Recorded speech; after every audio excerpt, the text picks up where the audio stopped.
All right, how's everybody doing today? Hotep, hey, this is Michael Imhotep, founder of the African History Network, host of the African History Network show. It is Tuesday, May 31st, 2022, and we are live. So I'm a talk show host, researcher, lecturer, writer, and historian. I've also taught entrepreneurship for 7 years as well, and used to do business consulting also. So I was doing some research this weekend, looking at information dealing with 80% of African-American owned businesses going out of business in the first 18 months. You know, we dealt with at the peak of COVID, and in 2020, we talked about 41% of African-American owned businesses going out of business as of April 2020. And, you know, my degree's in business administration with a major in marketing from Wayne State University. So this is the type of information I look at quite frequently. So this past weekend, I was doing some research on this topic, and I've also done a presentation over the past few years called 13 Forms of Wealth, which also deals with entrepreneurship. So I put together this presentation here. Here are 17 reasons why 80% of Black-owned businesses fail in the first 18 months. Don't make these mistakes. Don't make these mistakes, okay? And this is for me also having about 25 years of experience when it comes to sales and marketing and management as well. Okay, so here's a short presentation I put together. Also, I'm going to let you know how you can advertise your Black-owned business with the African History Network as well, how you can advertise your Black-owned business with the African History Network and on the African History Network show. Okay, so if we look at this presentation I put together here, I'm gonna bring up the PowerPoint presentation. Everybody share this broadcast on your social media platforms. Invite your friends to tune in, give us a thumbs up, give us a heart, give us a like. Okay, why 80% of Black-owned businesses fail in the first 18 months? And you can also listen to my show, the African History Network show, Sundays 9 p.m. to 11 p.m. Eastern Standard Time on the African History on 9:10 a.m. Superstation WFDF here in Detroit, and we broadcast on my social media platforms, the African History Network on Facebook and Michael Imhotep on YouTube. Okay, so I periodically look at business statistics. We know that right now we see a surge in African-American owned businesses being started because many African Americans are taking money that they got from COVID and stimulus checks and things like this, starting businesses. But if we look at this piece of information here from CNBC.com as well as NBC News from February 2021, in February 2021, there were 30.2 million small businesses in the United States, 30.2 million small businesses in the United States, but only a fraction of them are going to survive. So what statistics tell us is that 20% of small businesses fail by the first year that they're in business. 20% of small businesses fail by the first year that they are in business. 30% fail in the second year that they are in business. And then we're going to see a big drop as well in the third year that they are in business. And then the fifth year, by the fifth year, 50% of small businesses fail by the fifth year that they are in business. By the 10th year, 70% of small businesses fail. Okay. But one of the most staggering statistics, and I heard this over the past few years, probably past 10, 20 years. Okay. Because I have been studying economic empowerment, entrepreneurship, things like this since 1992 when I was in college. 80% of African-American owned businesses fail in the first 18 months. 80% of African-American owned businesses fail in the first 18 months. So most of our businesses don't get to the full second year, don't get to the third year. Okay. So this is why we really need to understand these pitfalls, okay, and how to navigate throughout them. And these tips can save you thousands of dollars if you are an African-American entrepreneur or want to be one. Okay. Now, the death of George Floyd, May 25th, 2020, in police custody, Minneapolis, Minnesota, renewed interest in supporting the economic advancement of African Americans. On the African History Network show, there were numerous stories that we talked about where we saw African American owned businesses that had an increase in sales, bookstores, African American owned bookstores, the ones that had conscious information. Those are types of businesses that saw an increase in sales, and we wanted to redirect more of our dollars towards African American owned businesses. Now, amid online support, African American businesses saw huge spikes. Google searches for Black owned businesses near me,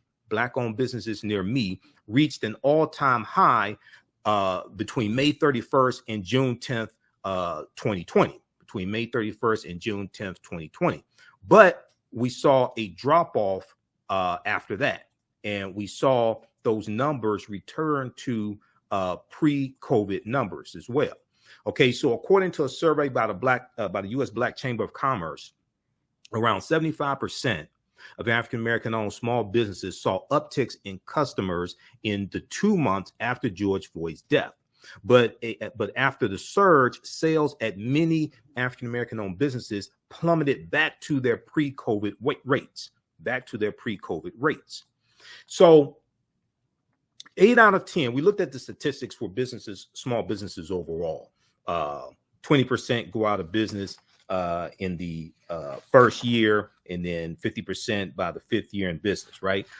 80% of African American owned businesses fail within the first 18 months. And this is something really to understand if you're looking at putting your life savings, putting your 401k plan investment money into your business. You want to liquidate your stocks, things like this. This is something the majority of these businesses are going to go out of business.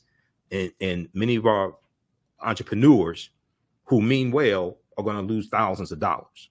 COVID-19 has exacerbated some of the issues facing the African American community. African American entrepreneurs have had to close their doors at more than twice the rate of their white counterparts. African American owned businesses, as reported by Forbes magazine, and as well as I think it was the New York Federal Reserve, in April of 2020, 41% of African American owned businesses shut down compared to 17% of white owned businesses. This was in April of 2020. So here are, I put together this list, and I taught entrepreneurship for 7 years, did business consulting for 7 years in the nonprofit arena and the for-profit arena. I graduated from Wayne State in 1994, degree in business administration with a major in marketing. I've managed retail establishments, managed business consulting companies, janitorial service companies. I've managed companies where we had government contracts, city, county, and state of Michigan contracts. So this is a culmination of that experience. So number one, badly thought through business plans. I've also had when I taught entrepreneurship, I had to evaluate business plans as well for my students. So you can put your blood, sweat, and tears into your enterprise, but without a complete, solid, and realistic plan to start with, it's all for naught. What you see as a perfect business plan on paper may not fare so well in reality. Okay, it may look good on paper, but it doesn't fare so well in reality, especially when you deal with what it takes to start a business and dealing with competition and things like this. A business plan should be based on current information and market research. Okay, here's some of the things that your business plan should include: an outline of achievable goals for your business, a clear illustration of the strategies and timelines that should be implemented and met, a picture of an ideal team. Okay, so 95% of African American owned businesses don't have any employees, but you're going to have some that do. Who are going to be your team members? Who are your ideal team members to handle different things, whether it's accounting, marketing, et cetera, customer service, et cetera? If you have to outsource different duties, okay, what does that look like? A picture of an ideal team, detailed and up-to-date market analysis, the state of the competition. You have to understand what your competition is doing. You know, when I was in wireless sales and wireless communications, and so cell phone, and different types of things like that, right? We always looked at what the competition was doing. What were the incentives? What were the promotions that the competition had? When I was in retail sales, this is the same thing we did. I used to manage a Radio Shack for 5 years. Okay. And we looked at what the competitors, what was Best Buy doing, things like this. What was our competitive advantage also? Okay. They were a huge big box store. We weren't a huge big box store. Okay. So how do we compete against that? Financial projections. You're going to have this in your business plan as well. And plans for managing the business growth and budget. Plans for managing the business growth and budget. Now, while most African-American owned businesses have solid business plans, or some of them have a solid business plan, because I've seen some terrible ones, only a few stick with them. Only a few stick with them. If you start changing your strategies or doubling your spending, you're risking failure. So the business plan also is a living, breathing thing. Okay. And a lot of times people will put together a business plan and then put it in a drawer and then just operate from memory, but get away from the core principles of the business plan. So you want to review that business plan maybe once a month, once a quarter, something like that. But it's a living, breathing thing. As conditions in the market change, you may have to go back and adjust some aspects of your business plan as well. But it's a guide, it's a roadmap, it's a GPS. Okay. But if you don't have a business plan, and it doesn't have to be 30, 40, 50 page business plan. Okay. It doesn't have to be that. It may be 5, 6, 7 pages. It may start with a basic concept sheet, 1 or 2 pages, where you take your ideas and write them down, map them out, and then you start organizing it, put together your mission statement, different things like this, put together your financials, etc. Okay. So you don't want to make this too complicated, but it's a guide. Number 2, starting a business for the wrong reasons. Okay. So some of the most often mentioned reasons for starting a business are wanting more spare time eventually, wanting a flexible schedule, no longer wanting a boss. Okay. How many times have you heard that? Okay. You want to work for yourself. You want to be your own boss, and pursuing your passion. Now, while these are all legitimate reasons to start a business, they are not always strong enough to carry the motivation and enthusiasm needed for business success through the times. Okay. First of all, you're probably going to, if you start a business full time, it's a good chance you're going to work 60, 80, maybe more hours a week, starting out maybe that first year or so, to get things, maybe the first 6 months, maybe the first year, depending upon the type of business, to get things up and running. Okay. Number 1. 2, you want a flexible schedule. You're going to be working all the time. So you may have some flexibility in your schedule, but you're probably going to be working more hours than a regular 9-to-5 job when you were working 40, 45, 50 hours a week. No longer wanting a boss. Your customer is going to be your boss. Okay. How's everybody doing? Share this broadcast on your social media platforms. Invite your friends to tune in. Also, we'll let you know how you can advertise with the African History Network. And on the African History Network show as well, and on our audio podcast of the shows also. So you can email us at ahnshow@africanhistorynetwork.com, ahnshow@africanhistorynetwork.com. Our current promotion is buy 1 month, get 2 months free. Okay. ahnshow@africanhistorynetwork.com. All right. Now, so your customer, when you are in business, one of the mistakes people make is saying that they want to be their own boss. Okay. So you may not have somebody that you report to. You may not have somebody checking and saying, why are you late to work? Things like this, or you have to get permission to go to lunch or leave early, but your customer is your boss. When you're in business, and if you pay attention to your customers, you're going to realize your customers are your boss. Okay. Your customers, if you say, for instance, you're in retail management or you own a retail outlet. If you open your store at 9 a.m., but you don't have your first customer till 11 a.m., and you don't get any phone calls till 11 a.m. or 12, your customers are telling you maybe you should open at 11 a.m. as opposed to 9 a.m. and you can save the amount of money that you have to pay employees. You can save on electricity. You can save on utilities. Maybe you should open at 11 a.m. instead of 9 a.m. So your customers are telling you something, but maybe you're not paying attention to it. Okay. So when you're in business, yeah, you may not have somebody that you report to, but your customer is your boss. All right. So they also many entrepreneurs also underestimate what is required for a business, especially in the early days of the business. Now, one of the things that I recommend people do, and I've done everything from help organize career fairs for a local community college here in Detroit. I was on the planning committee to organize 2 Black Expos here in Detroit as well. One of the things I recommend is for people to take at least one entrepreneurship class, maybe go to a local community college, because I taught an entrepreneurship class at a community college. I've done workshops on entrepreneurship, things like this. So I recommend people, if you've never taken an entrepreneurship class and you want to start a business, or if you even own a business, I recommend going to a local community college. Usually the credit hours are much cheaper at a community college than a university. Take one entry-level entrepreneurship class.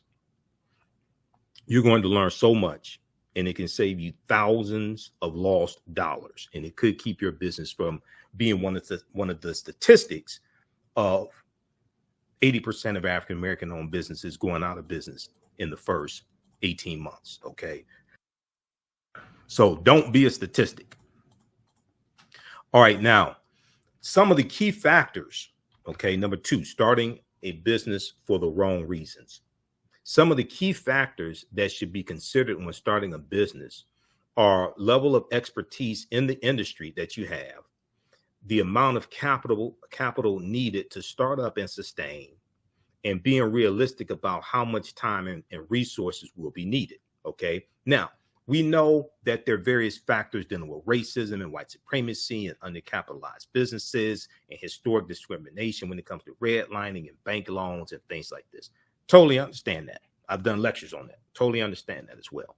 But there are also pitfalls and traps. There are also things that we can learn and how to navigate this as well. Okay, so this deals with mistakes not to make. And if you're making these mistakes, you can correct these also before it's too late.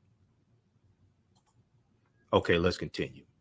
All right, and give us a thumbs up, give us a heart, give us a like on this broadcast, and share this broadcast on your social media platforms as well. Follow us at the African History Network on Facebook, and Michael Imhotep on YouTube, IMHOTEP. Also, Michael Imhotep on Instagram as well. Okay, let's continue. So starting a business places a strain not only on the business owner, but families and relationships as well. Okay. And oftentimes you hear people who are in relationships with an entrepreneur. They talk about how hard it is. They may talk about the entrepreneur working all types of crazy hours, working around the clock. You know, when I was managing a couple of other companies, and we had government contracts, and we had to put in bids to the county for contracts, things like this. You know, we're up 2-3 o'clock in the morning discussing the proposal that we're putting together, because I was the one putting together the proposal, and the owner of the company, he's talking to me on the phone. So you're going to keep crazy hours also. And that's just, here's the thing.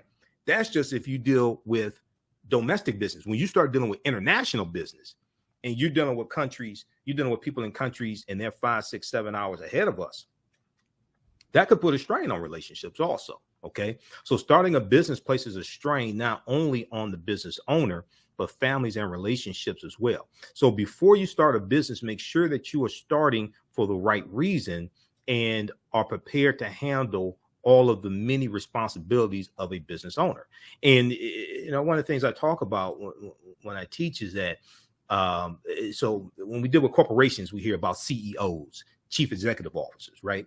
Well, when you're an entrepreneur, you're the CEO, you're the chief everything officer. You're responsible for everything. You may not do everything. You may be able to delegate certain responsibilities, but you're responsible for everything. Okay. So a lot of times, because of movies and music videos, entertainment, things like this, we see music moguls, business moguls, things like this, right? Oftentimes, we may get an unrealistic idea of what entrepreneurship looks like or what entrepreneurship is. Okay. This is some gut wrenching stuff. This ain't no joke. Okay. This is not for the weak kneed. This is not for the people who don't have the intestinal fortitude. All right. And this takes a whole lot of creativity to be able to sustain a business. Okay, so before you start a business, make sure that you are starting for the right reason. All right. And what is your mission statement?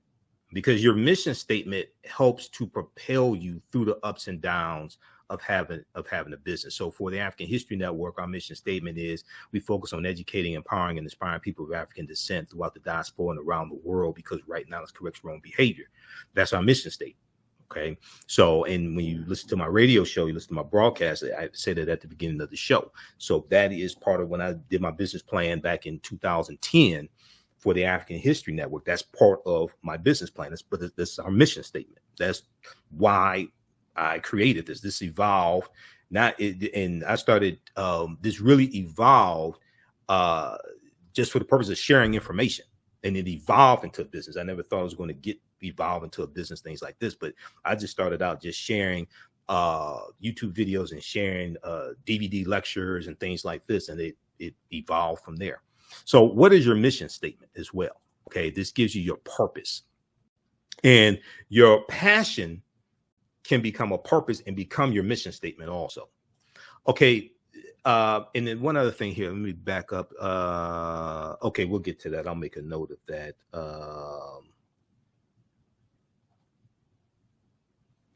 Because I want to talk about just briefly, a lot of people may start a business with enough. A lot of people may start a business with enough money to start the business, but not enough money to stay in business. Also, that's something else. That could be a whole nother broadcast. Okay, number 3. Should you start a business because you hate your job? Should you start a business because you hate your job? So I would hear people, and I would have people in the entrepreneurship classes I taught. And you ask them, okay, so why you want to start a business, things like this? Because this ain't this, Sheila E. had the song, The Glamorous Life. This is not the glamorous life. This is gut wrenching stuff. Even when you become successful and blow up and you're a millionaire, things like this, you still got a whole hell of a lot of problems also. Okay, more money, more problems. I remember listening to the Michael Baisden show years ago, 2009, 2010, things like this. And he used to have a segment dealing with live your life, living your dreams, entrepreneurship, things like this. And I would hear people call in and they would say things like they want to quit their job and start a business. Okay. And when I would have people in my entrepreneurship classes or in seminars and say they want to quit their job and start a business, okay, first thing I'm asking them is why, okay? And a lot of times people say, oh, they hate their job. They hate their job. That's why they want to quit their job and start a business. Okay, I can understand you hating your job. But hating your job and starting a business is like, jumping out of the frying pan into a towering inferno. Maybe the solution to you hating your job is to find a better job that you like. Maybe the solution to you hating your job is to find a better job that you like, that doesn't stress you out, that maybe you are in a situation where you don't have to deal with as much microaggressions and racism and coworkers that you don't get along with, things like that. Because for some people, entrepreneurship can work. It ain't for everybody. Okay, so if you hate your job and you're not making enough money, things like this, right? Probably for the first 6 months, year, 18 months, You may not even be able to take a salary from your first job. From your first business or from your business, depending upon the type of business and the revenue and your profit margins. You may not be able to take a salary. We know 80% of Black-owned businesses fail in the first 18 months. So maybe the solution to you hating your job is to fire your employer and get another job that you like better. The solution could be starting a business if that's the right thing for you. But a lot of times I hear people say they want to quit their job and start a business. And one of the things I would tell my students is don't quit your day job, because you're going to need that income from that job. The other thing is if you look at starting your business and say, hey, I'm going to build my business up, and in 2 years, I'll have enough money based upon projections, business plan, revenue, things like this. I'll have enough money to walk away from the job.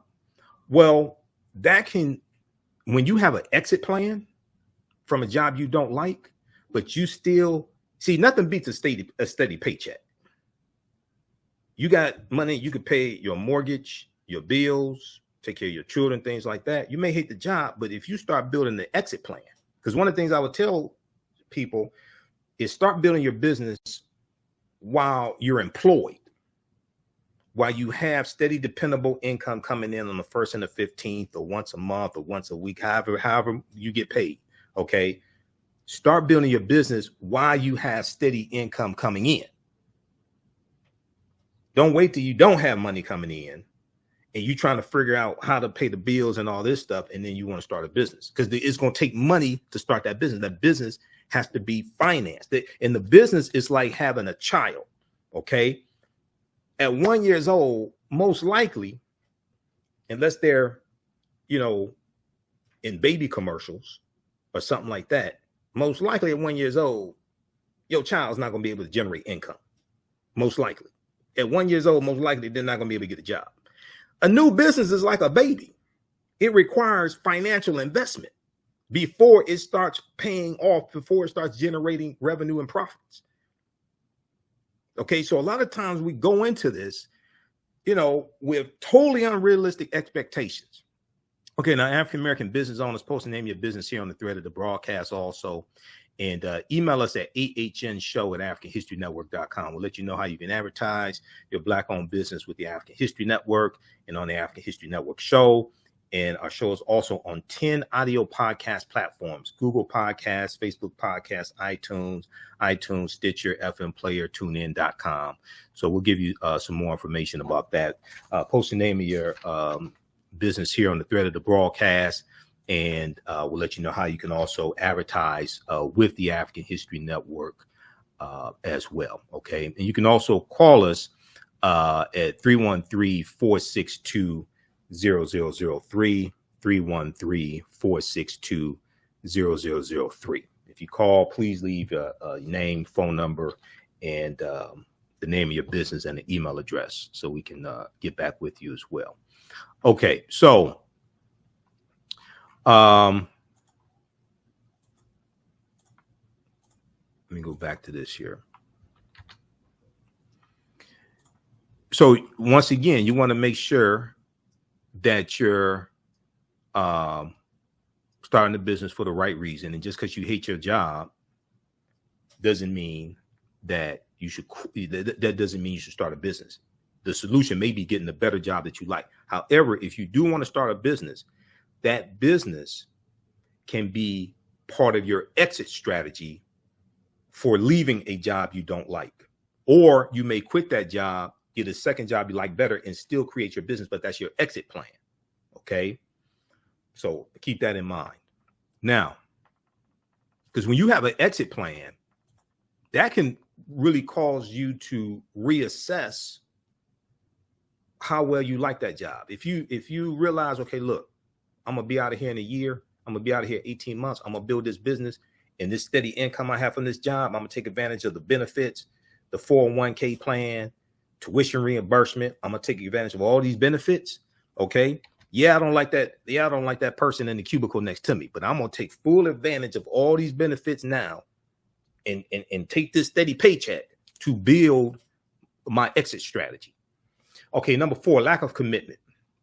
Starting a business requires someone who is committed to ensuring that it succeeds. Starting a business requires someone who is committed to ensuring that it succeeds. This will include long hours, tough decisions, and doing tasks that you do not like to do.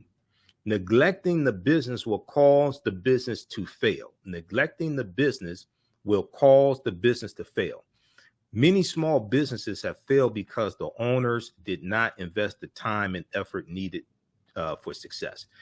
This is one of the reasons why I really recommend that people take at least one entrepreneurship class. Go to local community college. You can take an entrepreneurship class for a semester. Entrepreneurship seminars are good, but a class, you're going to learn so much in it. Okay. And it can really save you thousands of lost dollars. It could keep your business from going belly up, keep you from becoming a statistic. Far too many people are sold the false dream of a 4-hour work week or only working 20 hours per week. In the early stages of business, that is simply not true. Now, if you're just doing a part-time business, some people may say the other thing that's important to understand is that you may realize, okay, look, I want to start this business, but I'm just going to do this business part-time. You don't have to do the business full-time. You can keep working your 9-to-5 job. You can stay in your career and work a business part-time. You may just do something on the weekend. You may have a booth at festivals on the weekend during the summer, church events, things like this. And that's your part-time business while you work full-time. Now, one of the things that I don't ever do, and I know you have some people that talk about going to, working for corporations, things like that. And they talk about working on the plantation. Okay, let me explain something to you. I'm a historian. I've been studying history for 30 years. I have about 45 of my lectures on DVD.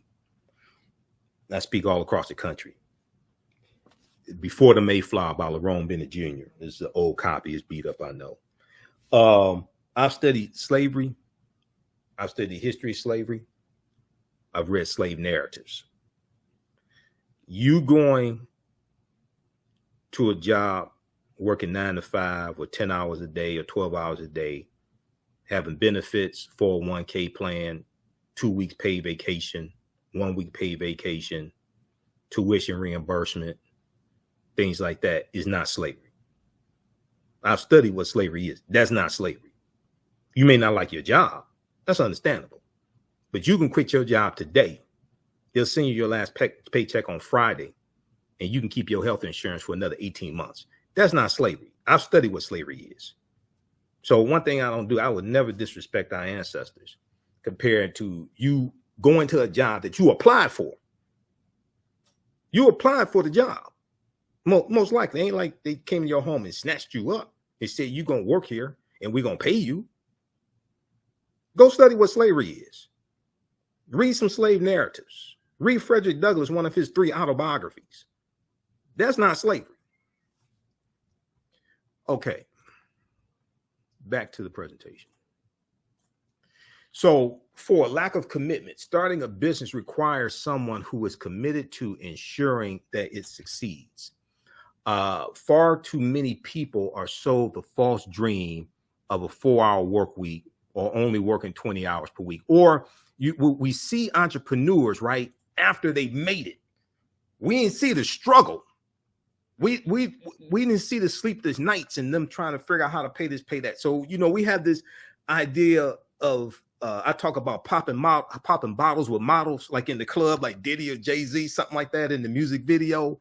And we see them popping bottles with models. And like, that's our concept, okay, of entrepreneurs. You see them after the success. You don't see the struggle and the years of struggle it took them to get to that point. All right. So number 5, once we make some money, will advertise. This is one of the huge mistakes. And when I was in radio sales 20 years ago, 22 years ago here in Detroit, and I would call on small businesses, this is one of the things I would hear. Okay. Once we make some money, we'll advertise. Okay. Not having a proper marketing budget, not understanding the need to advertise, etc. So how do you drive traffic to your business? How do you let people know you exist? And just because you and you know, some people say, well, we have a social media platform. We have, you know, we have the Facebook and Twitter. Yeah, but just because you have a social media platform doesn't mean people are going to go to your social media platform. One, two, doesn't mean they're going to show up to your business because they saw your ad on your social media platform. So how do you drive traffic to your business? How do you let people know that you exist? And I remember calling on different African-American owned businesses, new businesses, okay, about 22 years ago. And I would meet with them, and I was in radio sales then. I would meet with them, and they liked the advertising schedule I put together for them, but they ain't have the money. New business, they have inventory, brick and mortar store. They have, I remember calling on a shoe store, okay, and they sold women's shoes. And they said, when we make some money, we'll advertise. How are people going to know you're here if you don't advertise? How are you going to drive business and drive the right customers to your business? What type of market research did you do? Just because you have people coming through your door, does that mean it's the right type of customers that you want? Are they spectators, or are they actually potential customers? Because if they don't have any money and they're just looking, I mean, I don't think you can pay your lease with window shoppers. So these are all things to look at. If we just create a world-class, so some entrepreneurs have this idea, if we just create a world-class product, service, or store, then the customer is going to find us. No, it doesn't work like that in the real world. You may have some people that wander in. You know, I remember when I used to manage a Radio Shack, and we were in the strip mall, and there was a clothing store, or even better yet, when one Radio Shack I managed, we were in an enclosed mall, okay, like an old, you know, the regular shopping mall, enclosed mall, right? So the husbands were wandering to the Radio Shack while the wives are at the department store shopping. Okay, well, they're just wandering in. A lot of times they may not buy anything, but they're just wandering in, trying to kill time, things like this, right? That doesn't contribute to your sales goals, because that's one of the things that you want to have on a monthly. Hopefully you have sales goals on a monthly basis, so you can meet your needed expenditures, your lease, pay your employees, utilities. So you got to have sales goals. Annual sales goals broken down to quarterly sales goals, broken down to monthly sales goals. You could break it down per day. Okay, because if you have a retail establishment or something like that, you want to have daily sales goals. Even the most well-established businesses still market. Coca-Cola, McDonald's, Burger King, Amazon, Apple, General Motors, Ford, Chrysler, Hewlett Packard. They all advertise. Some at different times of the year. Some may be more seasonal. So you see peaks during certain times of the year. But they all advertise.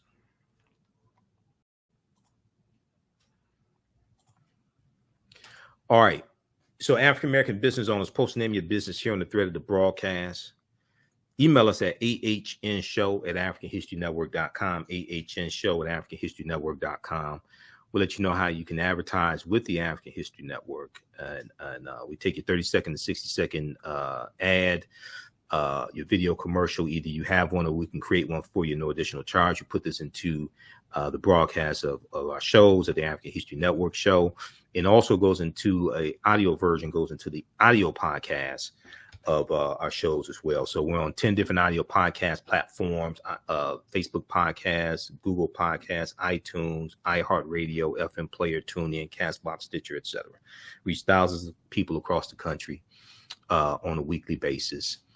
And then also we have some other ways we can help you as well. But email us at ahnshow@africanhistorynetwork.com. A current promotion is buy 1 month, get 2 months free for very limited time only. Buy 1 month, get 2 months free. And we can get you up and running today as well. If you know you want to do it and you don't have your ad ready or don't have a script for us to record, you can still contact us. We can get you locked in. And then once you send us your script or what have you, we can get that going for you and get that up and running. All right. Okay, let's continue. And then whether you have an e-commerce store, you may have an e-commerce store, brick and mortar store. You may have a store that sells African cultural products, African clothing, books, inspirational books, history books, etc. You may have you may sell health and beauty products. Okay, you may sell health and beauty products. You may have a clothing store. It could be, regular clothing, African-centered garb, etc. You may have an educational business. You may do homeschooling. You may teach courses, financial courses, etc.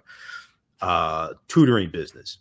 You may be promoting events, conferences, seminars, because we know we're going into that season. You may sell African jewelry. You may be a personal trainer, have a fitness website, etc.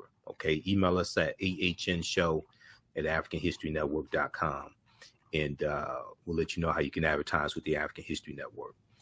All right, let's continue here. So, number 6, okay, 17 reasons why African-American owned businesses go out of business in the first 18 months. Don't make these mistakes. Don't make these mistakes. Number 6, don't quit your day job. Don't quit your day job. Not just yet. Especially if you're just starting a business. It's like a 1-year-old child and you want the child to go out and get a job, bring some money into the house. No. The business is an investment. Your business most likely won't be able to afford you or pay you a comparable salary for 2 to 3 years, or maybe even more. Pay you a comparable salary, what you're making now, or maybe just even less, but just something for you to survive and be able to pay your bills and things like this, take care of your family. 18% of Black-owned businesses fail in the first 18 months. Okay, 20% of 20% of businesses fail in the first 2 years. Okay. 20% of as I say, in the first year, 20% of small businesses fail in the first year, 50% fail in the first 5 years. So you will still need to have income to pay your bills, etc., meet your financial obligations. And you're going to need multiple streams of income also. So you probably need income more than just a job, maybe more than just a business. Maybe other things that you do to generate revenue may not be every month, maybe different times of the year, but multiple streams of income as well, because you're going to have to constantly invest money into the business for the business to grow and expand, acquire inventory, acquire equipment, acquire technology. A business is a constant investment. Okay, so if you find that you got to take money out of the business to meet your own personal financial needs, that's going to reduce the ability of the business to grow. Okay, your business can't afford you. You are a dependent. You are a dependent of your business, and that takes away capital that you need to reinvest into your business to grow and to sustain the business. Number 7, too much overhead, excessive overhead, too much overhead. So starting a business, rushing out and getting a business logo, business cards, office space, an assistant, new office furniture, a new computer, without having a plan for generating revenue.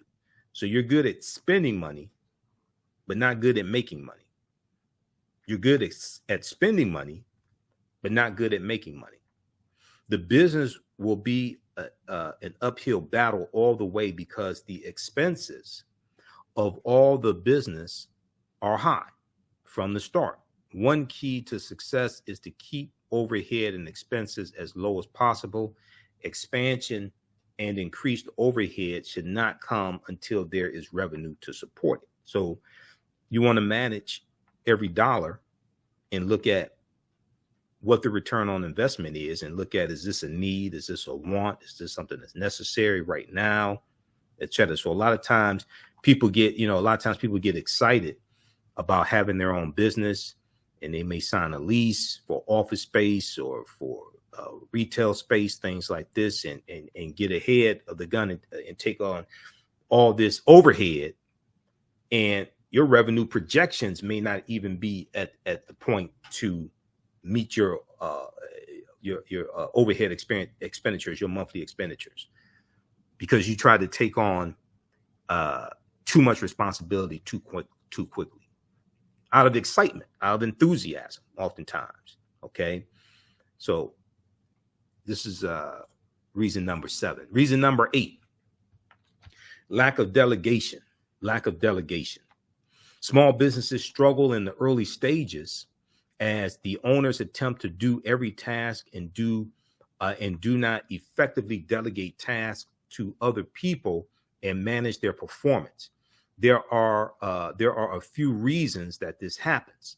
So the first reason: many owners are control freaks and do not believe anyone can do as good a job as themselves. Okay, now so for some people that may be why they started their own business. Okay, I know that one of the reasons why I walked away from jobs I was working and companies I was working for, things like this, is how should I put this politely? With the exception of a former college professor that I worked for and managed his businesses, I got tired of working for other people who I knew I was smarter than, and they knew I was smarter than them as well. I got tired of being in that situation, because you working in the company, and I remember, so my degree's in business, and I'm working for companies, and I see different moves that they're making and decisions that they're making from the higher ups, and they're making more money than me, and they're making stupid decisions. And I'm like, okay, who'd you consult with before you made this decision? This makes no sense whatsoever. So I got tired of working for people who I knew I was smarter than, and they knew I was smarter than them oftentimes as well.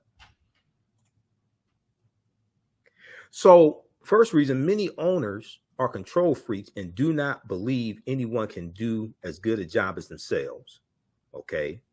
And once again, going back to CEO, when you have CEOs of corporations, the chief executive officers, when you're a CEO of a small business, your own business, you're a chief everything officer. Okay, so the buck stops with you, but you may not have to do everything. You may not be able to do everything. You have to be able to delegate responsibilities also. And a lot of times, because people look at the business as their baby, their business for many people is like their own child. Oftentimes, people have a hard time delegating certain responsibilities. I've suffered from that previously as well. Okay, it could be hard. And one thing that people may realize they have to do is reduce their scope of services, reduce the amount of services or products that they offer, because it's just too much for them. Okay, and then also learn how to delegate certain things that you can delegate as well. For this reason, entrepreneurs try to do everything themselves and do not realize that they are not getting everything done and wasting time on administrative work that takes away from growing the business. We'll talk about the 80-20 rule here in just a minute also. Second reason, when it comes to lack of delegation, second reason: due to a lack of funds, small businesses usually hire lower paid employees that are less skilled. Due to a lack of funds, small businesses usually hire lower paid employees that are less skilled. In this case, it is true that the quality of work is less than adequate. The quality of work is less than adequate. But since the business cannot afford higher paid, well-skilled employees, it must deal with this until it grows. Okay, so number 9, failure to plan, and you plan to fail. Failure to plan and you plan to fail. How many people have heard this saying for years? If you fail to plan, you plan to fail. Okay. Okay. The thought of writing a 30-page business plan is overwhelming to most people, which is why only a small percentage of small businesses have them. Now, oftentimes it's not necessary to have a 30-page business plan. And I remember when I was teaching entrepreneurship, and we were helping people get government grants. Okay, it was for small startup businesses or businesses that may have been in business maybe a year, and it was for a total of $5,000. It was $4,000 from the federal government in the form of a grant, and you had to deposit $1,000 into a business bank account over the course of 6 weeks. It was, of course, because the class we taught was 6 weeks. So you had to deposit $1,000 into a business bank account over the course of 6 weeks and do the business plan, go through the 6-week course. We were working with the federal government. I can't remember if it was the Small Business Administration, what have you. This is like it's about 12, 14 years ago. And then after the end of the course, you had to do the business plan. You had to put together a business plan. We approved the business plan, and you had to have a legally structured business also. Okay.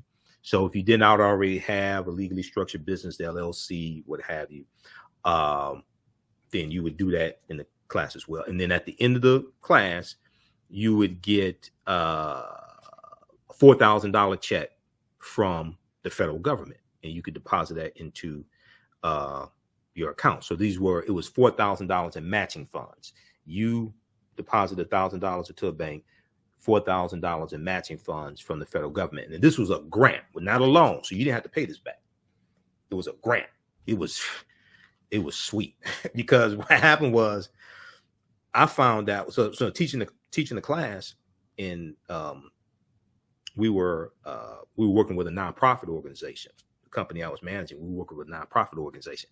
So I found out that I qualified. My business qualified also for the program. So I took advantage of that also. I said, hey, I'm going to take advantage of this. So that was sweet. So the next time around, they did the program from the federal government. There was more oversight, and it wasn't as good. It was less money. It wasn't as good as the first time. But man, that was a hell of a deal right there. Okay, so the thought of writing a 30-page business plan is overwhelming the most. And a lot of people don't need a 30-page business plan. This is why I tell a lot of students, I say, you don't need a 30-page, 40-page, 50-page business plan to get $4,000. It's just not necessary. Which is why only a small percentage of small businesses have them. Although a full business plan is ideal, something much shorter will suffice. Now, the most important reason to have a business plan is to ensure that you have considered every aspect of the business and how it will be handled. Okay. Now, your business plan may not be perfect. That's understandable. You don't want to work on a business plan for 2, 3, 4 years before you start your business. Okay. It may not be perfect, but it's a guide. And the other thing, it's a living, breathing thing. Your business plan is going to change. Your business plan is going to change as conditions in the market change, as the economy changes, etc. Your business plan is going to change. The other thing is, we'll talk about this here in a minute, there's a time to get into a certain type of business, a certain industry. There's a time to get out of a certain type of business, a certain industry as well. You got to know when to hold them, know when to fold them, know when to walk away, know when to run. Okay, Kenny Rogers, the gambler. Okay, just because, yes, we need more legacy businesses, but just because your great grandfather started a business or your grandfather started a business, and it's a family business, it may be time to close that door and start a new business that's more relevant. Okay, number 9, failure to plan, and you plan to fail. It also said the business plan also sets a clear picture of the future and keeps everyone focused on the right thing. It sets a clear picture for the future and keeps everyone focused on the right thing. Now, when there is not a written business plan, the business can go in various directions, and too many situations will occur that have not been planned for. So this is one of the things that I found with a lot of new startup businesses, right? They try to grow too quickly, and they try to offer too many services or too many different types of services, too many different types of products too quickly. And it becomes a problem. Okay. Your business plan helps to keep you focused. It helps give you purpose. So you may find businesses, they start offering all different types of services, and they don't have anything to do with their mission statement. The services are not related, etc. I remember when I was selling radio ads, there was one African-American owned business, and they started out, they were a cell phone carrier. They were an authorized retailer of a cell phone company. And then they had a kind of like a business center where people could come in and do faxes. I mean, this is like 22 years ago. Okay. We didn't have the printers with the fax machine built in. Okay. This is like 99, 2000, pretty much. So a lot of people didn't have that. So they every time I would go visit them, there are more services and products and things that they're offering, and you have to manage that. If it's physical product, you have to do inventory. The other thing is they're growing pains, and there's a knowledge base that's required when you offer more products, especially when they're technologically based. You got to have an expert in that company that knows how to sell the product, but also knows how to help customers who have problems with the product. So if you go from selling 10 products to 30 to 40 to 50, because you're just looking at dollars and see more revenue, that's more headache also. Okay. You have growing pains. There's a knowledge base that needs to be acquired for each different type of product as well. And then you also have to understand how to troubleshoot problems also for products and services. So these are all different things to look at. Okay. I remember having students in the class, and we would tell them, okay, look, you're doing too much. You're offering too many products. You're trying to do too many services. Okay. You need to scale this down to something that's manageable. And a lot of times people just think more is better. Okay. Just having more products and expanding and offering more and more is better. No, that's more headache. So when there's not a written plan, the business can go in various directions, and too many situations will occur that have not been planned for. You can end up offering too many services or products, sometimes unrelated to your business. So you may bake cakes and drop engines. You may bake cakes and do oil changes like in your backyard. Well, you have the skill to do oil changes, but you're a bakery. What does that have to do with the bakery? But because you didn't have a business plan, you weren't focused, you just start doing all this other stuff. Okay. It's like, I remember on Sanford and Son one time, there's an episode, I think it's the episode when Fred saw hypnosis or something. Was it hypnosis or something? But it's like, you have people who, I remember, you remember when Lamont got the traffic ticket and he ran a red light And Antonio Fargas was the guy who came over. He was an attorney, and he was a tailor. He was an attorney, but he also had a tailoring business. Okay. And he's giving legal advice. All right. But he wasn't licensed by the state of California to give legal advice. Okay. So you're doing all these different types of things. You know, the Jamaicans get a stereotype for having, 13, 14 different jobs, things like this. But you're doing all these different types of things that are not related. Okay. Or you have a business card, and the business card has 6, 7 different things on there that you do, and it's not related. It's not under one business. Okay. So you're trying to do too much. You can end up offering too many services or products, sometimes unrelated to your business. And all this takes up time. Now, the other thing that's very important, and we're going to go to number 10 here in just a second. The other thing that's very important is if you own a business that has employees, and employees have different responsibilities, you want to have, when I was in retail, we had what was called a store operating manual.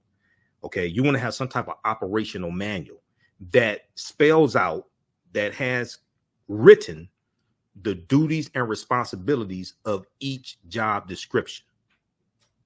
The duties and responsibilities of each job description. And this is something that everybody can go to and look at.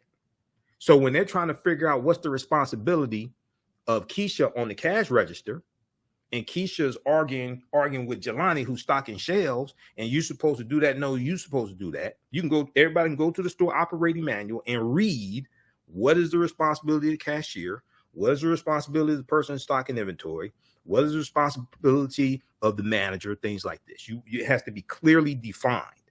If it's all in the owner's head, what happens if the owner has to go on vacation? What happens if the owner is in the hospital? What happens if the owner passes away? So you want to have an operational manual as well that explains the job description, the duties, the responsibilities of all of the different employees, all of the different positions. And also procedures, making deposits, giving refunds, the different duties that take place. You need to have an operational manual of those procedures. That cuts down on a whole lot of arguing back and forth. You said this, no, you said this, but it's written. So as long as you can read and comprehend, it's right there. You don't have to argue. Proper documentation ends all conversation. Okay, let's continue. So,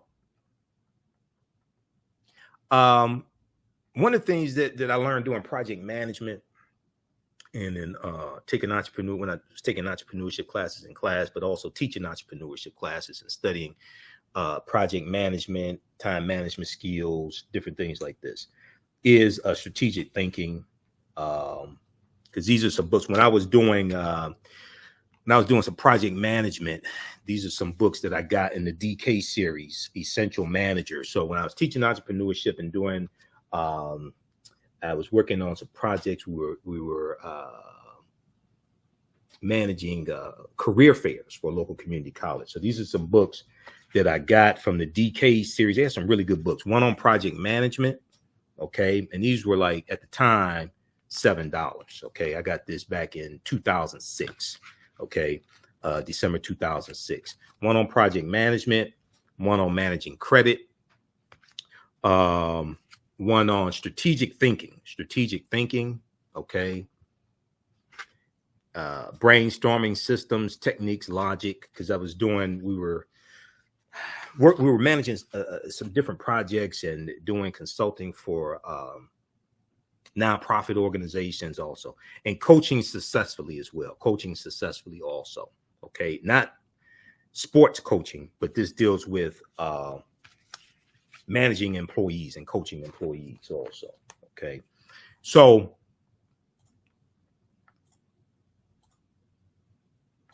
one of the things that you will come across is the SMART system for planning and goal setting. The SMART system for planning and goal setting. SMART is an acronym. SMART. The S stands for specific. State the goal precisely. What is the goal that you want to achieve? State it precisely. Write it out. The goal has to be measurable. M has to be measurable. It needs to be quantifiable, has to be measurable. So like when I was working in customer service and we had CSAT scores, customer satisfaction scores, right? And a goal for a particular quarter may be to increase this, get the CSAT score to 90%. Okay. That's quantifiable, as opposed to we need to have better CSAT scores. We need to do better. That's not measurable. 90% CSAT score, that's quantifiable. Then you put together, you do backwards planning and put together a plan to achieve that. Okay. So you want to make sure that your goal is specific, state the goal precisely when need, write it down. 2, the goal needs to be measurable. It needs to be quantifiable. How do you determine when you reach the goal? How is it measured? 3, the goal has to be attainable. Okay. You have to have the proper resources needed to complete the goal and make sure the goal is within reach. So you have to have the resources, the finances to achieve the goal. The goal may be specific and it may be measurable, but you may not have the finances to achieve the goal. So what good is the goal? 4, the R is relevant. The goal is applicable to your business. The goal has to be relevant. A lot of times you could do the right thing at the wrong time.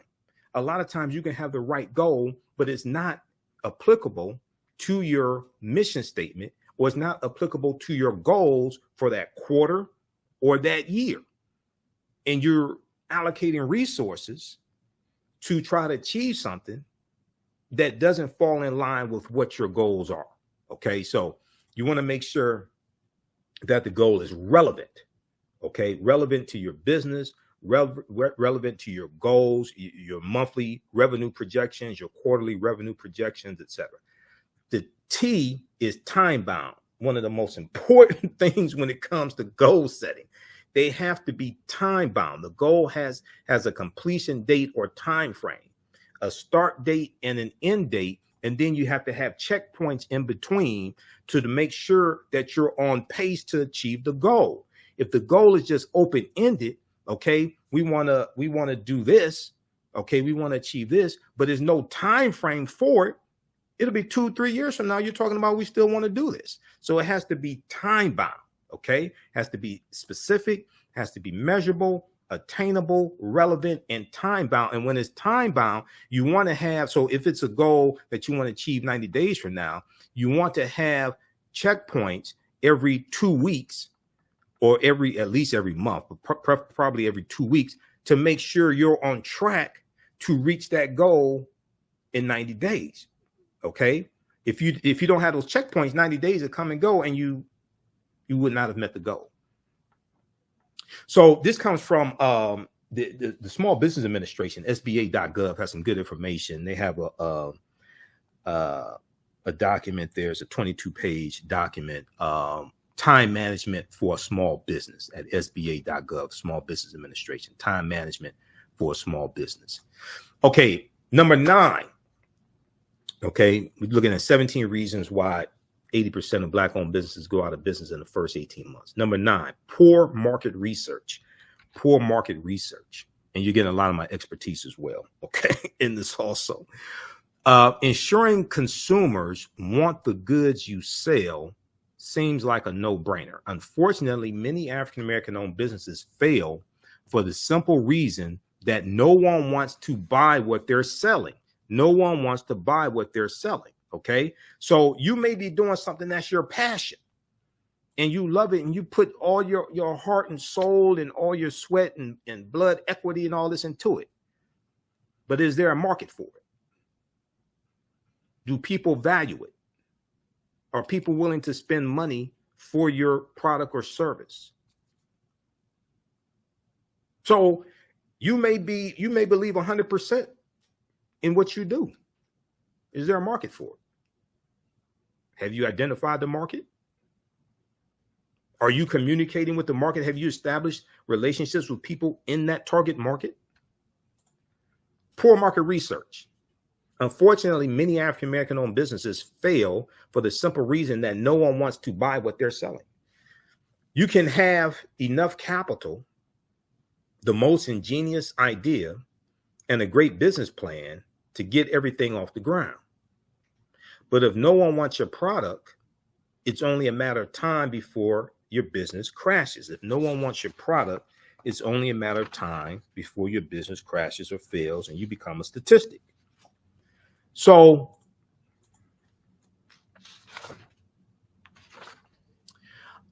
ensuring consumers want the goods you sell. Oh, I'm sorry. Let me go to the next slide here. A product needs to fulfill an unmet need or solve a problem. Now, this sounds basic, but a lot of times people don't look at it like this, okay? A product needs to fulfill an unmet need or solve a problem. It's much easier to satisfy an existing need rather than create one and persuade consumers that they should spend money on it. So if you identify existing problems, see, because entrepreneurs, the way I define entrepreneurship, now I've looked at different textbooks and things like this, and they have a paragraph to define what an entrepreneur is. Entrepreneur is somebody who identifies problems that other people can't solve on their own, and they charge for it. That's what an entrepreneur is.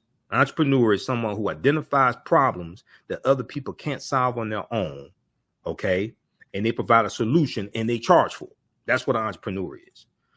I've seen different definitions of entrepreneurs, and there's some PhD that came up with this definition, all this. No, this is really what entrepreneurs are, okay? They solve problems that other people can't solve on their own, and they do it for a profit. Knowing the customer's income level, gender, and age is vital for proper marketing strategies. Market research will help you ensure that the product does not miss the mark. Now, the question you want to ask yourself with the business, the service, what have you, is like, what problem are you solving?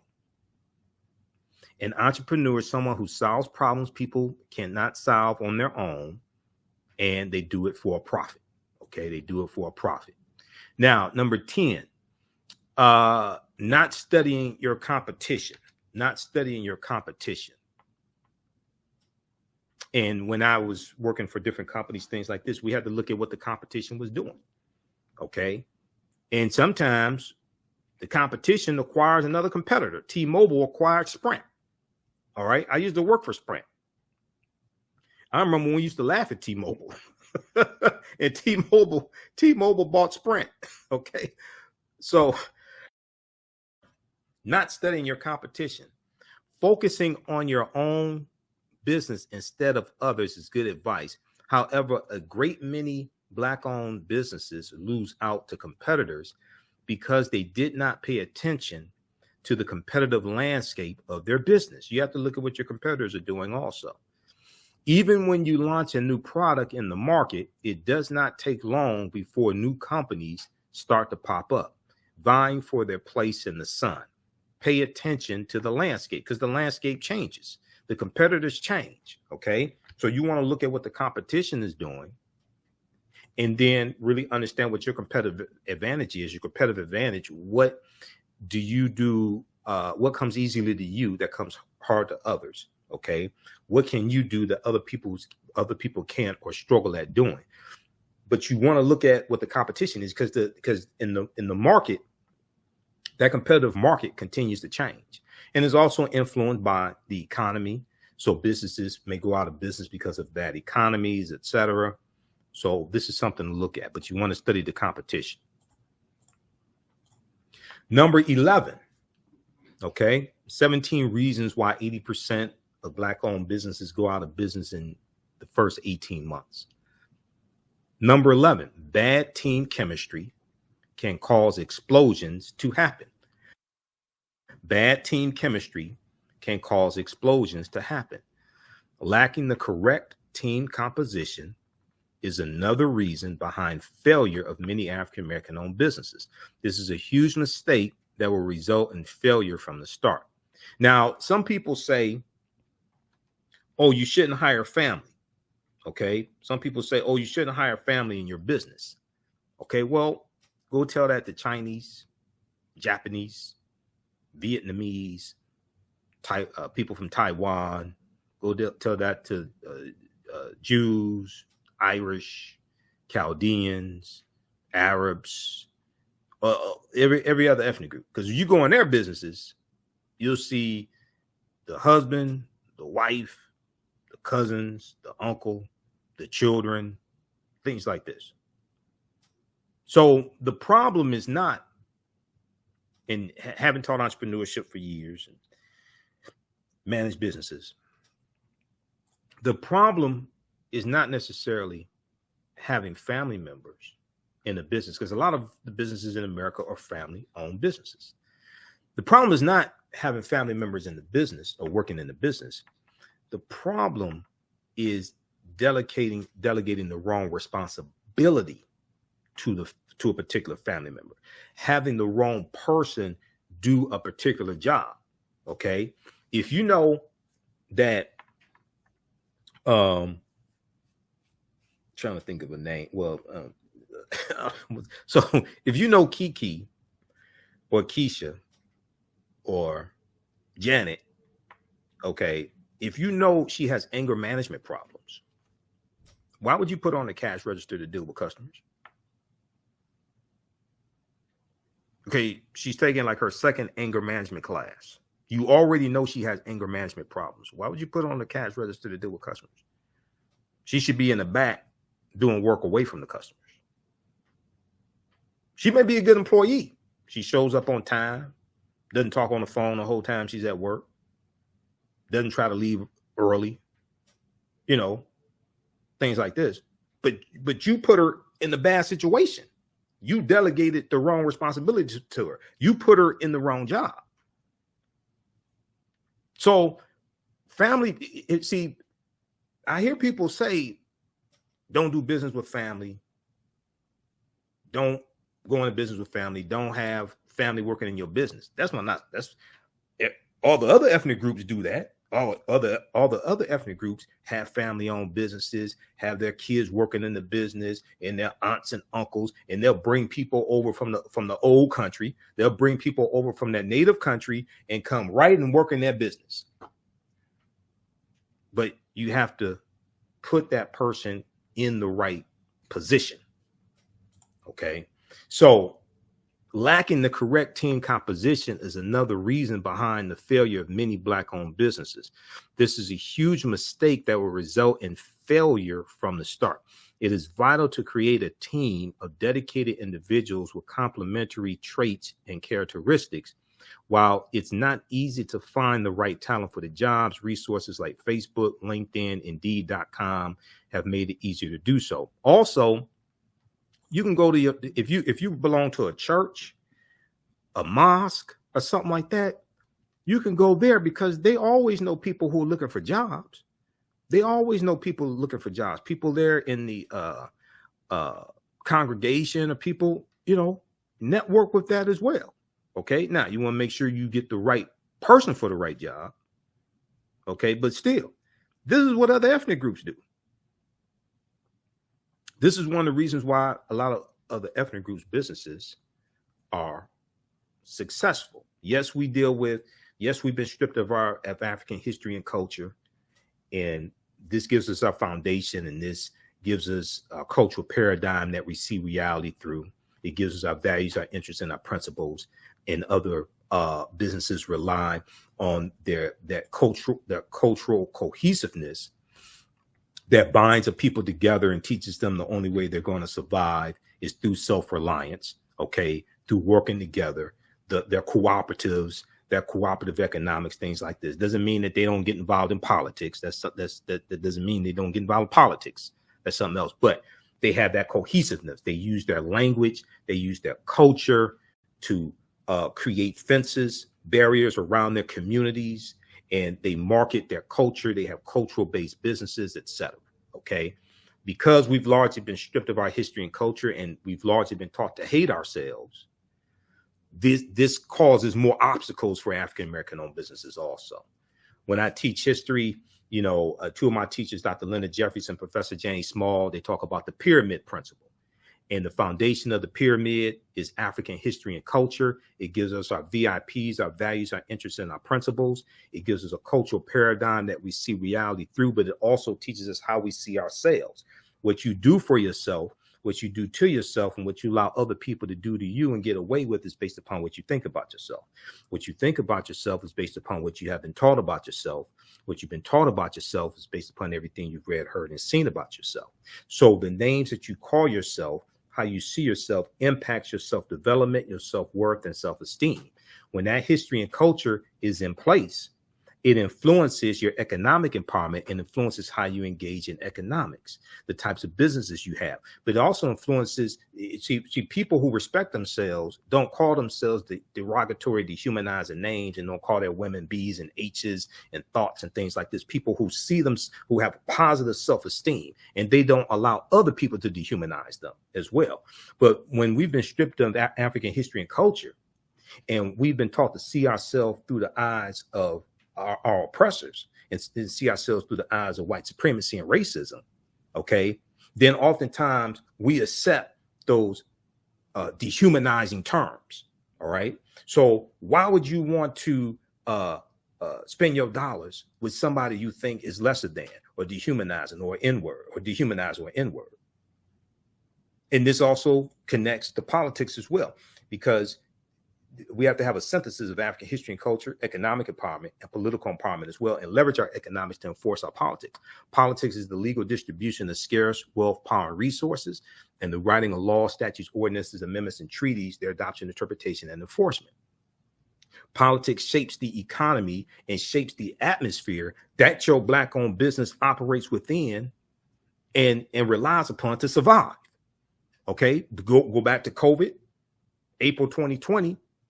41% of Black-owned businesses have shut down, have gone out of business because of the horrific economy. All right. So all this, we have to have a synthesis of all of this. All right. But the foundation is African history and culture. And when we study our history, we see the cooperatives, the cooperative economics that we had, and the co-ops. Okay.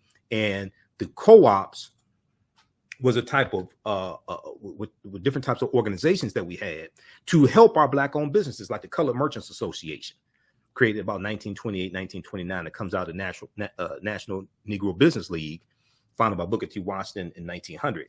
And these different types of cooperatives that we had were designed to help African-American-owned businesses better compete against white businesses, and they pull their resources together to get economies of scale when they bought products, get lower prices on products.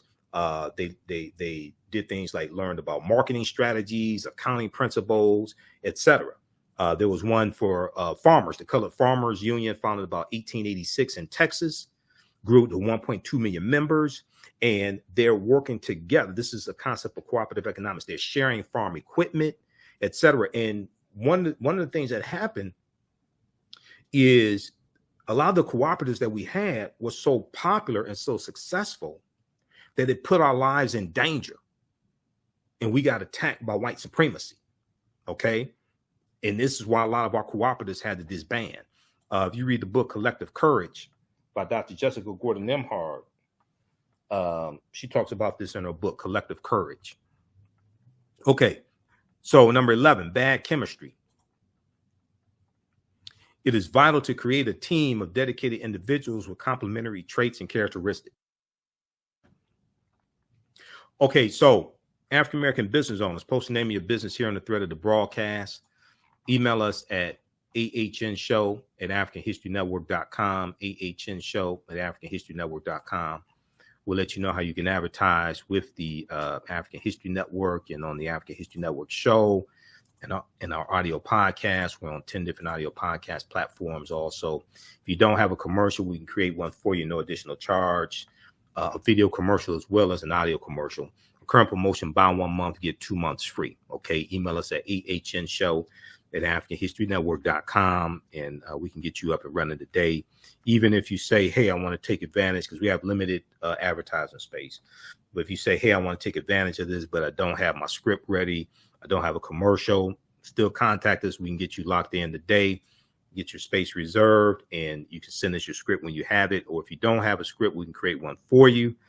And we can create a commercial for you, no additional charge also. But email us at ahnshow@africanhistorynetwork.com and post the name of your business here on the thread of the broadcast. So you may have a e-commerce store or a brick and mortar store. Okay. We reach people all across the country. And our broadcasts, we share them throughout the day here on our Facebook fan page, the African History Network, and our YouTube channel, Michael Imhotep, as well as the 10 audio podcast platforms that I'm on also: iHeartRadio, Google Podcasts, Facebook Podcasts, iTunes, Stitcher, Castbox, FM Player, TuneIn. You may sell African cultural products. You may sell, you may target the African American community. You may have health and beauty products, clothing, shoes, African garb, books dealing with African history, African American history, self-help books, things like this. You may be a book author. You may be a bookstore. You may have educational products. You may have homeschooling resources and curriculums, courses, financial literature, financial classes, etc. You may be promoting events, Juneteenth events, African American History Month events, etc. You may have conferences or seminars you want to promote. You may sell African jewelry. You may be have a fitness website or sell fitness gear. You may be a personal trainer. Email us at ahnshow@africanhistorynetwork.com. Okay, let's go to I want to go to this next one. Let's go to number 12. 17 reasons why 80% of African American owned businesses go out of business in the first 18 months. Let's go to number 12. Cash flow issues. Cash flow issues. So even large companies with robust marketing strategies can fall prey to lack of positive cash flow, Cash flow issues are a major culprit in the failure of African American owned businesses. Businesses with a positive cash flow have the required operating funds to settle debts, pay employees, reinvest in the business, etc. Okay, now, cash flow is extremely important, all right? Cash flow difficulties occur when too much of a business's revenues are tied up in accounts receivable, so you're waiting to get paid. You've done the work. You may do net 30. You may invoice a customer, do net 30. I remember when we had contracts, we had government contracts with the county of Wayne. So after you do a service, they don't pay you right then. It's like net 30. They pay you in 30 days. You wait for the check in the mail. Okay. So it may be a situation where you've done the work and it's net 30, net 60, especially if you're dealing with government agencies. Okay. They may pay in 30 days, may pay in 60 days. God forbid they pay in 90 days. Some of our businesses can't wait 90 days to get paid. All right. But you have a lot of incoming cash tied up in account receivables. You're waiting to get paid. Okay, stocking too much inventory is another way cash flow is disrupted, because oftentimes you have to pay for that. You may have to pay for the products in advance. Now, if you have a revolving credit account with a company and it's like net 30, and they'll front you, they'll give you the product today, you pay them in 30 days, you have a line of credit with a particular company, things like that, because I've experienced that before previously. It's a little different, but you got to pay for that stuff at some time. You got to pay for that inventory at some time. Okay. So a lot of times, and especially entrepreneurs are like the ultimate optimists. Entrepreneurs are the ultimate optimists. So if you have a customer who comes in, or a customer who orders one product for you today, you start thinking, you say, okay, if I can sell it to one person, I can sell it to 10. So you order 10 of them. So now your inventory is tied up, or your dollars are tied up in this inventory. You've ordered 10 of them. You may not have sold, you may only sold one of this product in 2 months or 3 months. But now you have 10 of them, and your cash is tied up. Okay. So These are different things that you have to navigate. We'll talk about cash flow statements in just a minute. One of the reasons why it's important to you want to do cash flow statements and do cash flow projections. A lot of people's businesses, they have spikes and valleys, peaks and valleys that are seasonal. So you may have a business where 3 months out of the year is booming business, is huge, where you got to have enough capital to get ready for that season. Okay. And that's why you want to be able to project. You got to have enough capital to have enough product, also have enough staff to be able to deal with that peak period of time where you make the most amount of money. For some businesses, some retailers, is what we call the golden quarter. October, November, December, especially in retail, big box retailers, things like this. The golden quarter, October, November, and December. For some businesses, that's where they get historically, with Christmas, things like that, historically. Even with the Cyber Monday, Small Business Saturday, things like that, you'll combine what you do in revenue online with what you do in person, brick and mortar store, or you may do have the vendor booth at different events and expos and things like that during that golden quarter, right? So you have to have enough inventory on hand to be able to meet that spike in demand, to take advantage of it. That's why you want to do these projections. So stocking too much inventory is another way cash flow is disrupted.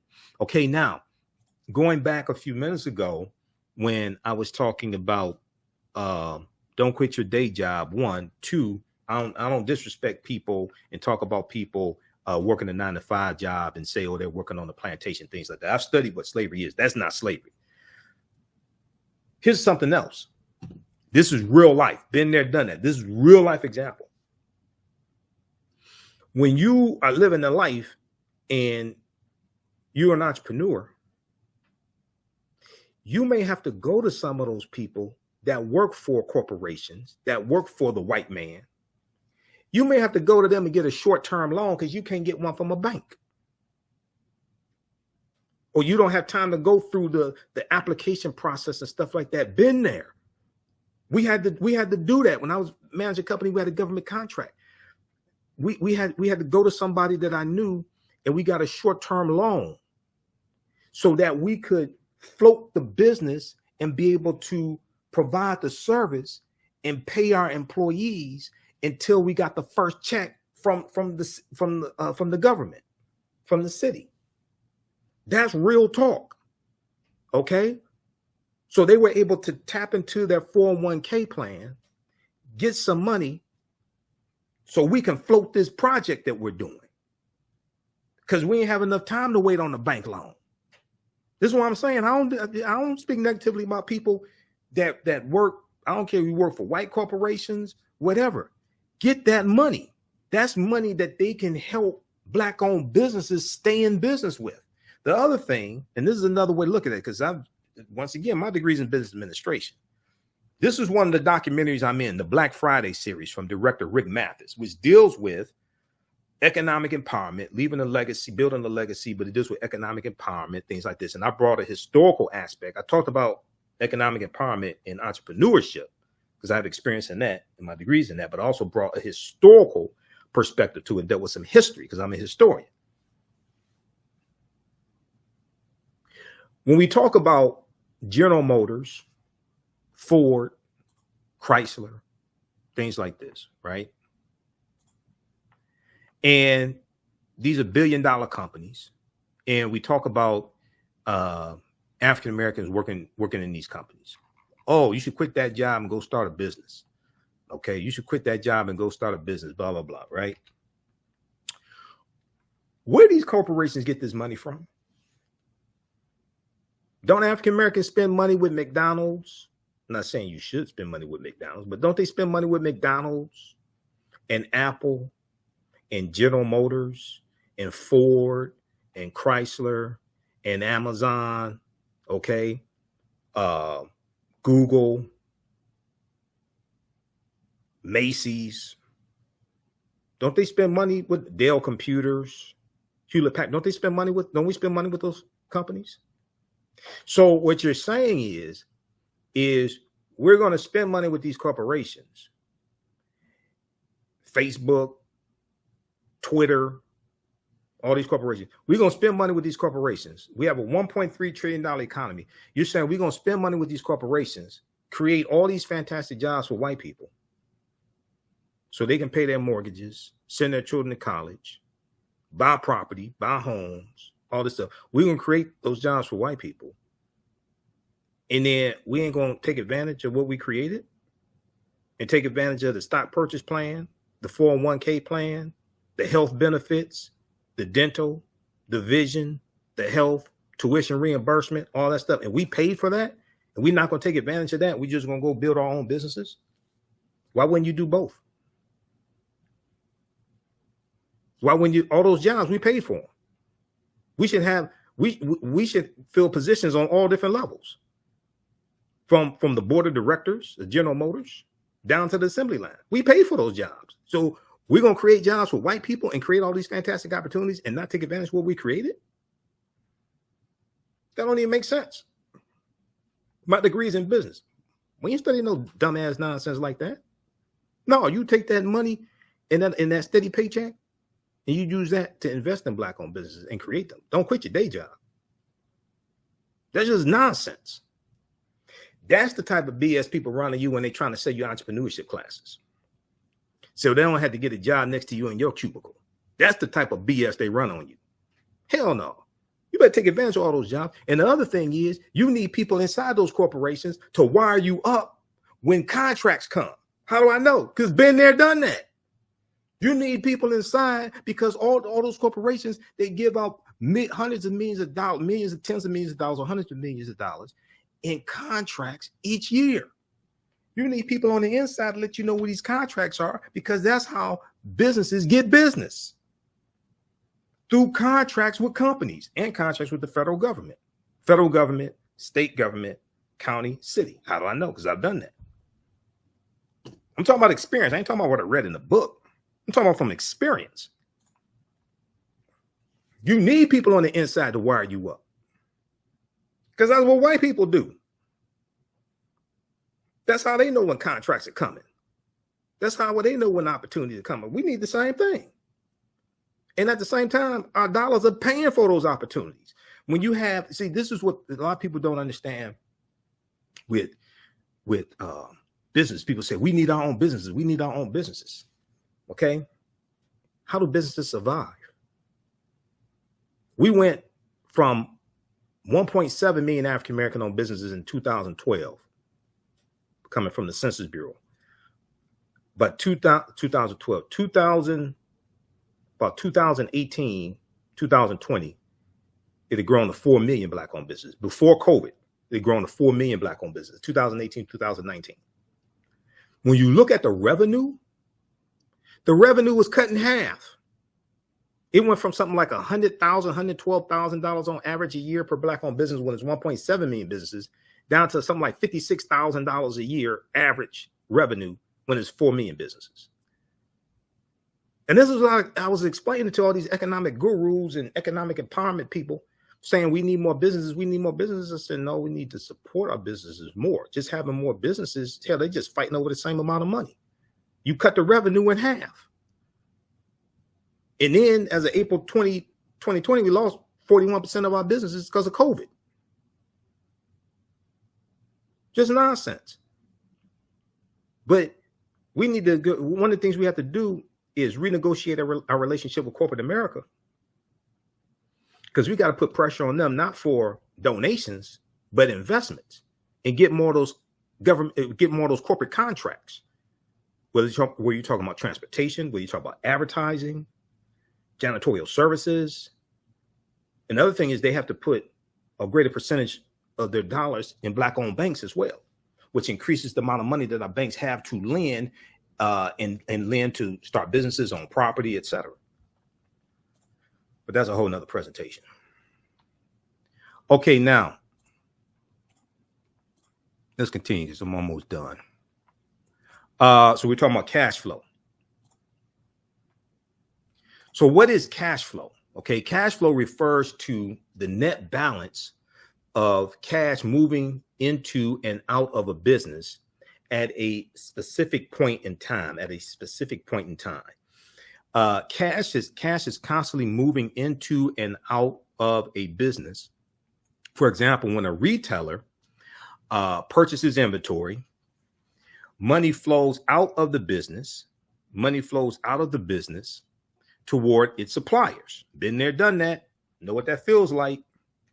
When the same retailer sells something from its inventory, cash flows into the business from its customers. Cash flows into the business from its customers. So paying workers or utility bills represents cash flowing out of the business towards its debtors, while collecting a monthly installment or a customer purchase finance while collecting a monthly installment on a customer purchase financed 18 months ago shows cash flowing into the business. Now, you have positive cash flow and negative cash flow. What's the difference? Positive cash flow means a company has more money moving into the company than out of the company for a specific period of time, a month, a quarter, a year, etc. Positive cash flow. Negative cash flow means it indicates a company has more money moving out of the company than into it. And this can cause huge problems. That's why you want to do these projections. Okay. And you could do cash flow statements that help you project, especially the peaks and valleys, especially the low period of time when you have less revenue coming in, and peaks of time when you have high revenue coming in, or you have high cash expenditures because you have to buy more inventory. Your business may be impacted on a seasonal basis. All right. Now, cash flow is typically reported in the cash flow statement, a financial document designed to provide a detailed analysis of what happened to a business's cash during a specified period of time. The document shows different areas where a company used or received cash and reconciles the beginning and ending cash balances. All right. So Harvard's Business School online has some good information. They have a good piece on cash flow versus profit. What's the difference? Cash flow versus profit. What's the difference at hbs.edu? That's Harvard Business School's website. Okay. They have a good it's 11-page document there. Cash flow versus profit. What's the difference?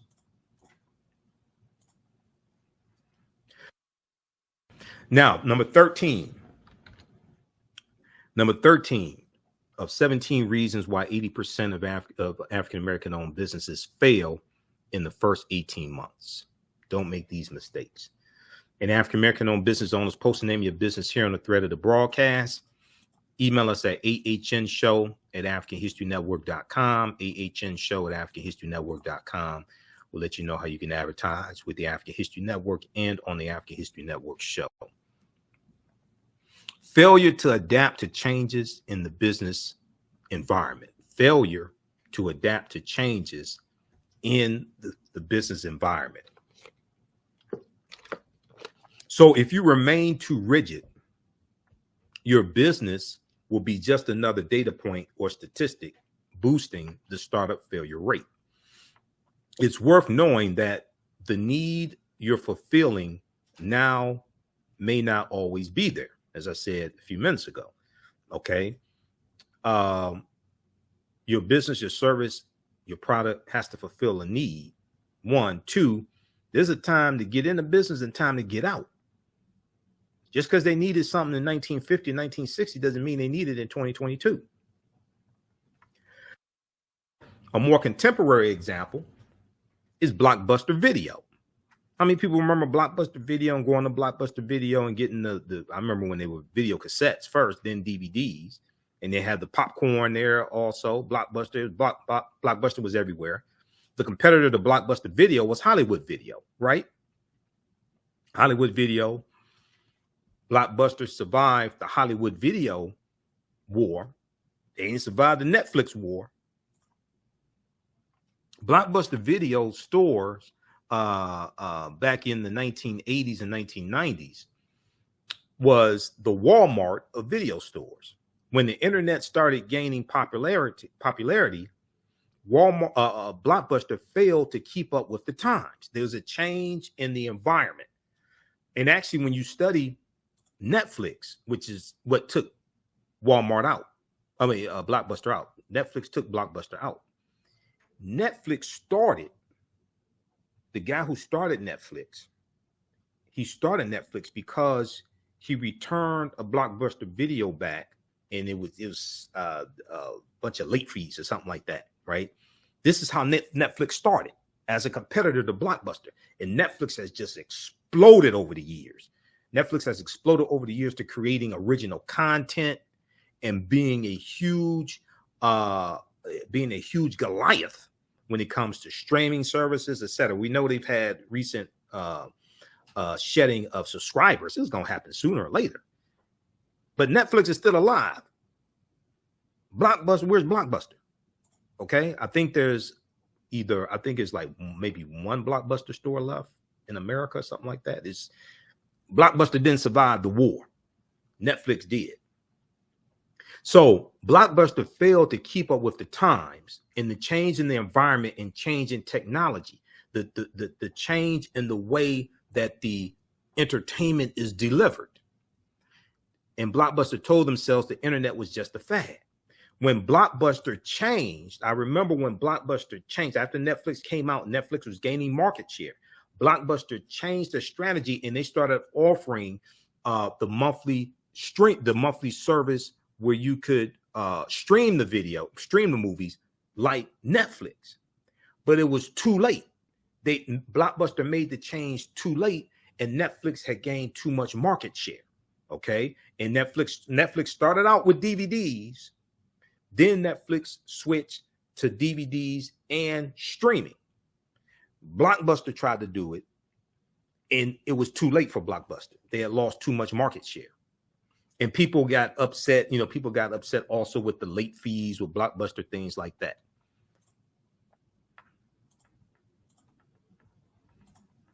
Okay, so was Blockbuster video wrong? Netflix and Redbox. Redbox was also a competitor as well, but Redbox was similar to Netflix, where they had the DVDs that you mailed, and then I think they went to streaming service also. But Netflix won that war. Don't be another Blockbuster.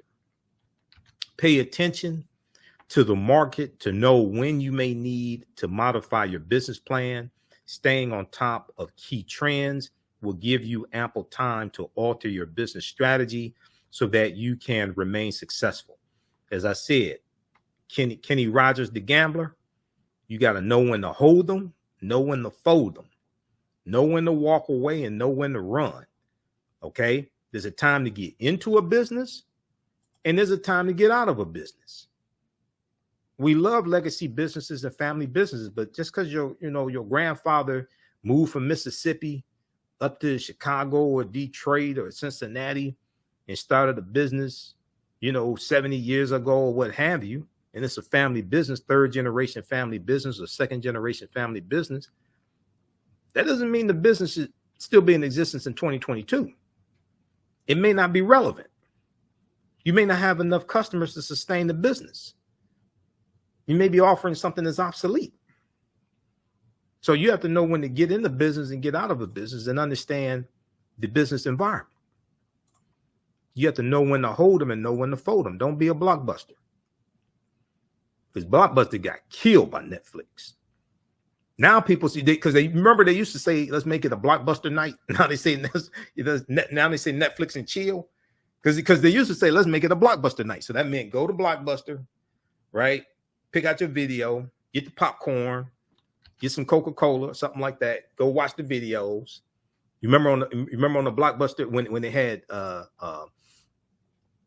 videotapes at Blockbuster, they had on the case, Be Kind, Rewind, right? Remember all that? So going to Blockbuster was an experience, right? Make it a Blockbuster night. Now they say, Then Netflix killed Blockbuster, and they said Netflix and chill. Let's make it a Netflix night. Number 14, 17 reasons why 80% of African-American owned businesses go out of business in the first 18 months. Unsustainable growth. Unsustainable growth.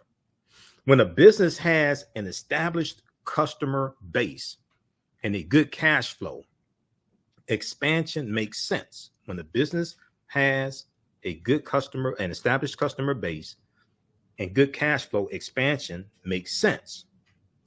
A common mistake most African-American owned businesses make is taking on more business than they can handle, because they think more is better. Taking on more business than they can handle. You got to be able to manage all that. There's a learning curve when you take on, especially when you bring on new products. You got to learn the new products, troubleshoot problems customers may have, new services, things like that. There's a learning curve involved for the owner, for the employees. Okay. A common mistake most African-American owned businesses make is taking on more business than they can handle.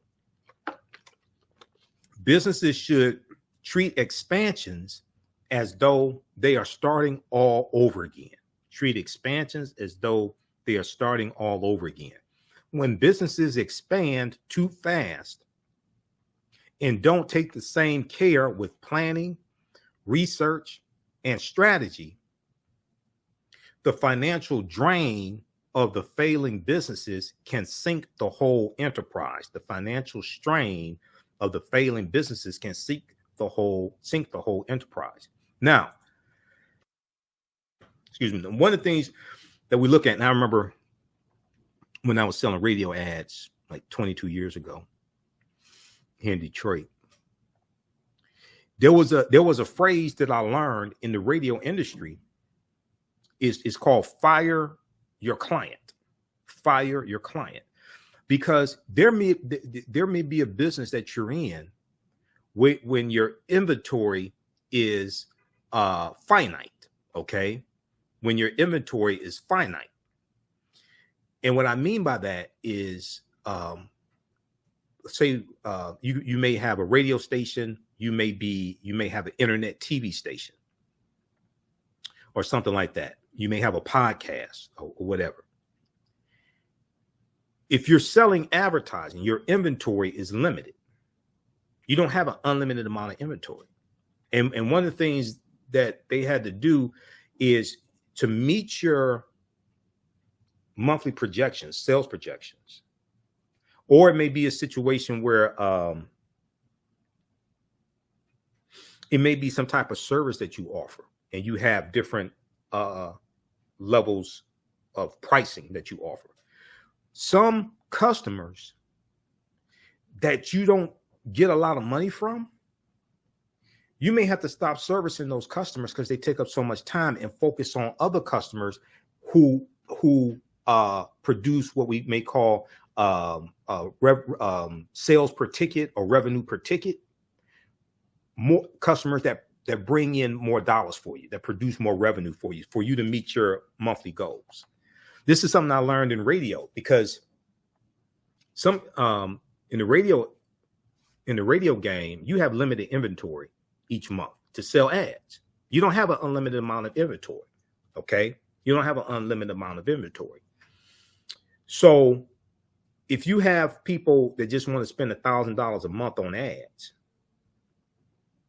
and they're taking up ad space, and you got other customers that want to spend $10,000, $20,000 on ads, you may have to reduce how many of those people, and it could be 10, 20, 30 customers, but you don't have the ad space for your big clients, because these people over here are taking up that ad space and generating a much smaller amount of revenue.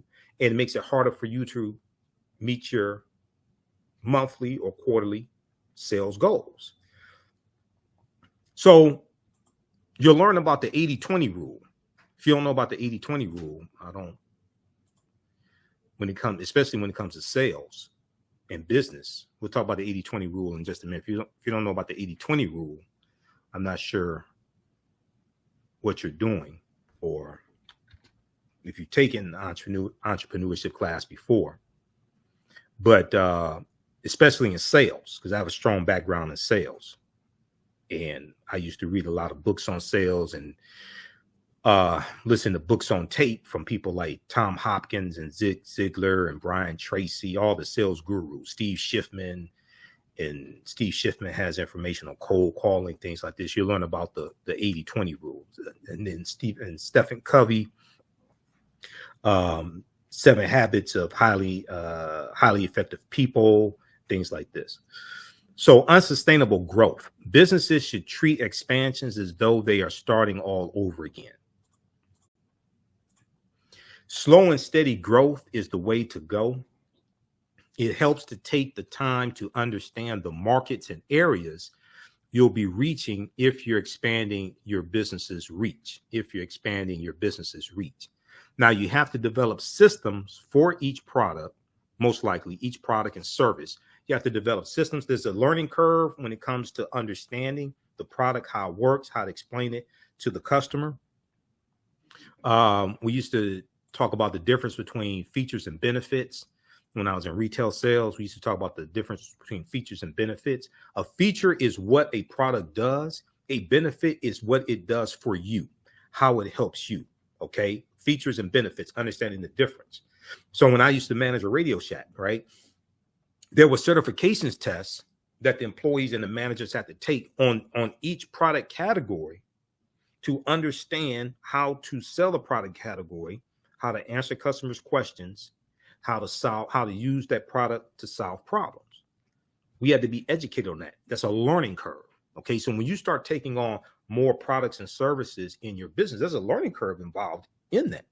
Okay. And then also, especially when you're dealing with technology, how to solve problems that customers may have with that product or service, especially if it's something where you have to deal with another vendor, and you have to call the vendor and work a problem out for a customer. So you're going to have relationships with that vendor, understand how to navigate throughout that system.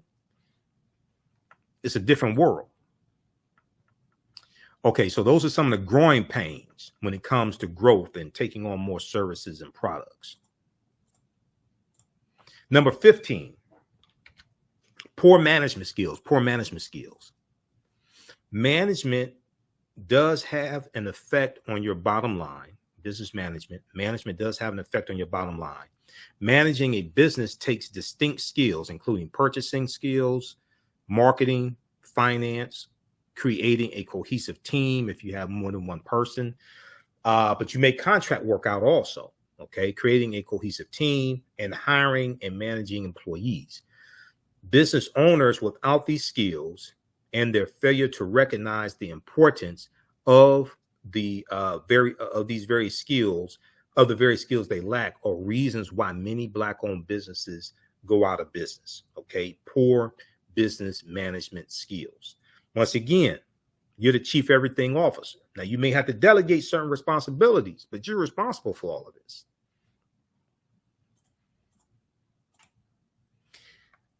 Some business owners fall into the overconfidence trap and would rather struggle with a certain aspect of running a business than educate themselves or outsource work to professionals.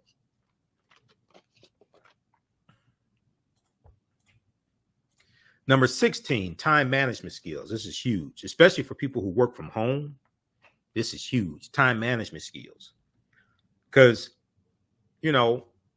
if you don't get up to 10 or 11, and then next thing you know, it's 2 or 3 o'clock or 4 o'clock or 5 o'clock, and you try to do some work from 5 to 9, but then you're doing this and that and watching TV and all this stuff. You got to have superior time management skills. Time is money. Spend it wisely. Time is money. Seriously, you learn that in sales and in business. What time is something that you don't get back. We all have the same 24 hours in a day, 168 hours in a week. Time is something that you cannot get back. So invest it and spend it wisely.